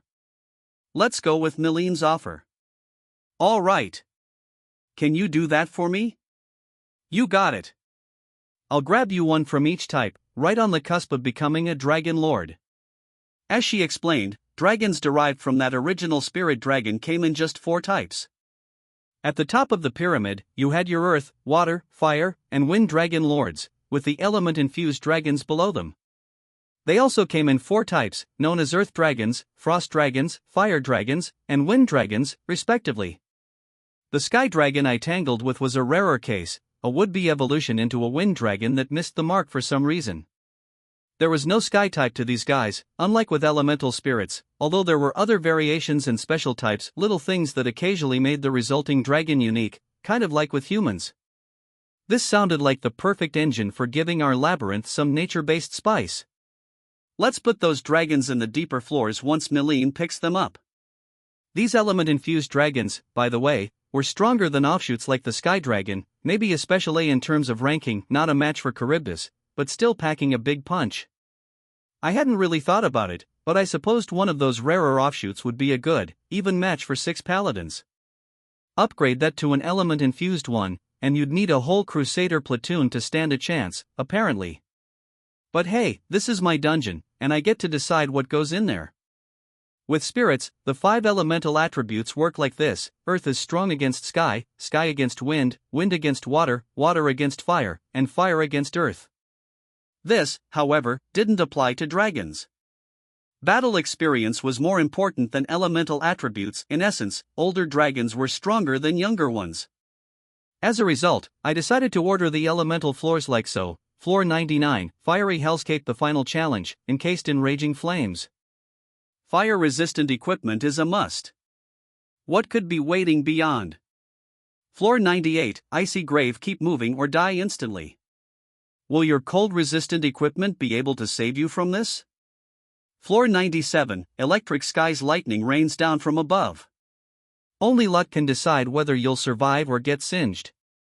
Floor 96, Raging Earth, a punishing quake sorely tests anyone who makes it this far down. Behold the blind rage of the dragon. These 4 element-themed floors would serve as the last challenge before the final boss, Veldora himself. It was perfect. I saw absolutely no way anyone could beat it. Not bad, Rimuru. Ha ha ha. Placing those half-breeds ahead of me, eh? I imagine you're trying to put adventurers off their guard with those ulcerans before encountering my full might. Ah, why does Veldora get the coolest part? You ought to put me in as that final boss thing from time to time. All 3 seem to like the concept. Good to see, but we still needed to get those dragons worked out for it. Flattering Milim ought to ensure she'll get the job done. You've already got a vital role in this, Milim. If it wasn't for you, this final set of traps never would have existed. He's right, Milim, exclaimed Ramiris, probably picking up on my intention. I really hope you can get some strong, mean-looking dragons for us. No problem, guys. She looked motivated enough. That was good. If I had the dragons, I had the traps I wanted, and the way Milim described it, the dragons would do all the interior decoration work for me. Not long after, Milim set off to capture the dragons, the latest members of Ramiris's rapidly expanding band of underlings. A few days after Milim's sudden visit, I had the traps set up across all the floors. The only thing left to do was wait for Milim to come back with those dragons. Man, Beretta and Trainee, you guys did a hell of a job. Oh, no, Beretta said, taking a step back and being modest as usual. This is all for you and Lady Ramiris. Exactly, said a beaming Trainee. It is a joy to work for the sake of my master. Ramiris herself was sitting on Trainee's shoulder, and Trainee looked ready to carry out nearly any order she gave her. That wrapped up the bulk of the work. By the way, Sir Rimuru, I still have these with me, but then Beretta took out a unique class weapon and armor set. Those? I received them from a golem in the service of Clayman. I was unable to give them to you earlier, but I thought, perhaps, they would make good loot for a treasure chest or two. Oh, right. Clayman's greatest masterpiece, or whatever it was? Viola, I think was the name. Beretta stripped all the weapons from it, and he meant to present them to me, but I turned them down. He wanted to pay me off with that stuff so they could move here, after all, and I wasn't up for that. Weren't you going to offer that stuff to Ramiris? Ha ha. Ramiris said, butting in. There's no way I could use it right, and I don't really care about it anyway. I think it's a pretty fancy piece of weaponry, but that's about it, not much else you can do with it. So I talked to Beretta to see if we could make better use of it. Are you sure about this? Because it'd be worth a lot if you sold it. It's fine, it's fine. All part of my job. And I'm gonna make a ton of money before long, so why quibble over the little stuff? Besides, we finally have somewhere to live. So the weapon and armor were mine, and thus, I decided to put them to work for me. It was time to put the treasure chests in place and see how the labyrinth was shaping up. From floor 1 on down, we checked our work. That topmost floor was kind of a demo of things to come. I made it so even beginners could proceed without too much hassle. The chamber and its hallways were broad, wide, and hard to get lost in. Still, 800 feet to a side was big. I worried that people would spend all afternoon mapping out every nook and cranny, only to be rewarded with nothing. That might cause people to start dissing the maze, but with all the weak monsters prowling around, I figured there'd be enough excitement for everyone. The magic crystals and other useful stuff they dropped would make it worth novice adventurers' time. I intended to buy this loot from those adventurers. There wasn't a free guild post in Tempest, so the nearest one would be Blumen's. Going all the way there could be a tall order for some people, so I thought we could function as a pseudo-guild, accepting their loot for discount prices and pocketing the difference to cover expenses. Or could I talk with Yuki about building an official guild post here? Maybe, but until that came up, we'd kind of function as them with this labyrinth. This was the basic scheme of things up to floor 5, the mazes gradually got trickier, but otherwise, no difference. Floor 6, though, is where things got tough. The traps would make their debut here, although nothing truly vicious up to floor 9, so nobody would die from them, probably. A seasoned adventurer would cruise past them. If I made things too hard too fast, it'd discourage repeat traffic, and that was out of the question. I wanted to be kind with the first 9 floors design. That all changed with floor 10. Here, I placed a single monster who was, shall we say, kind of strong. In other words, this was a boss room. Defeat it, and a door would open to the floors below. What kind of monster did you go with, Rimuru? Asked Ramiris. I'll decide on that once I see how these guys are spawning, but... We haven't seen any so far, have we? No, we had yet to encounter a single monster, all the way down to floor 10. Veldora released his aura a week and a half ago, but it still hadn't resulted in any baddies. Understood. Even with his aura hidden, monsters can still detect the presence of the subject Veldora. Few would want to approach him. Oh. I see.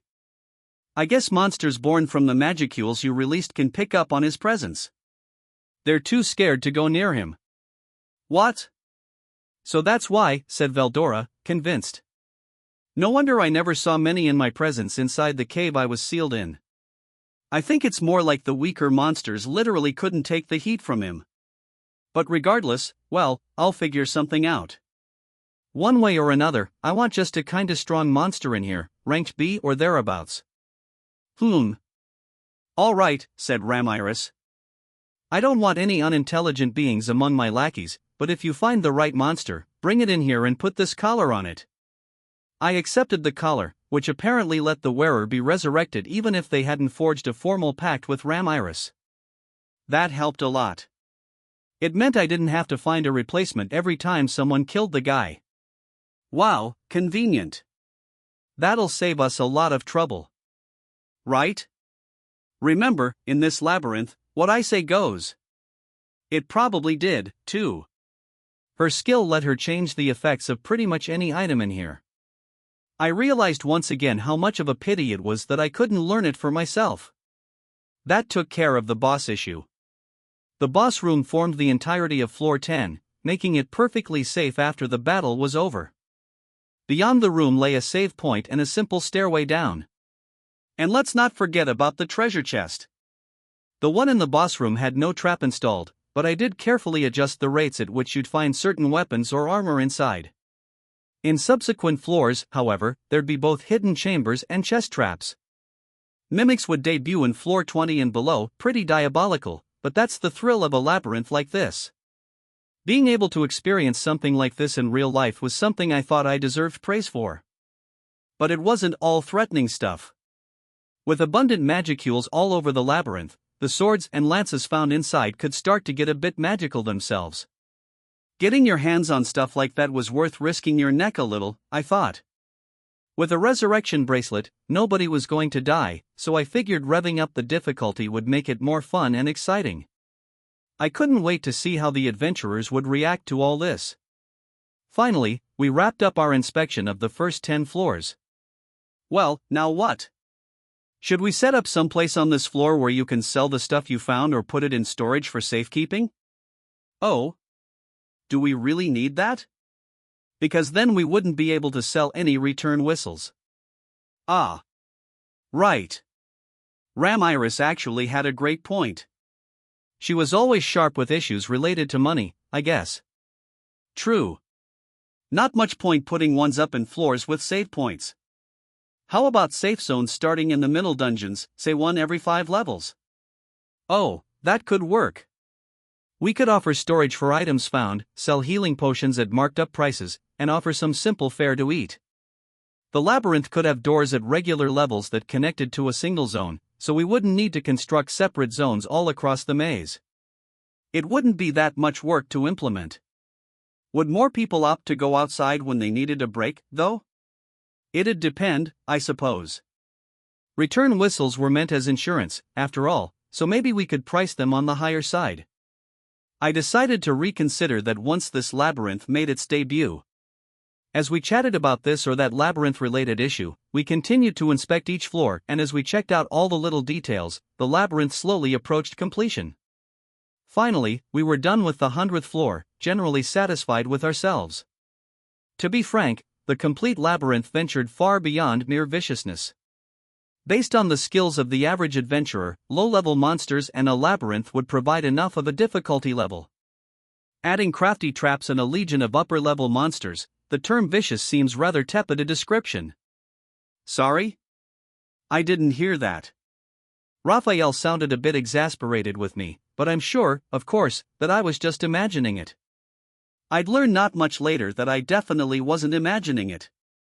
Between working out monster placement and boss setups, I suddenly realized that the labyrinth was now full of monsters.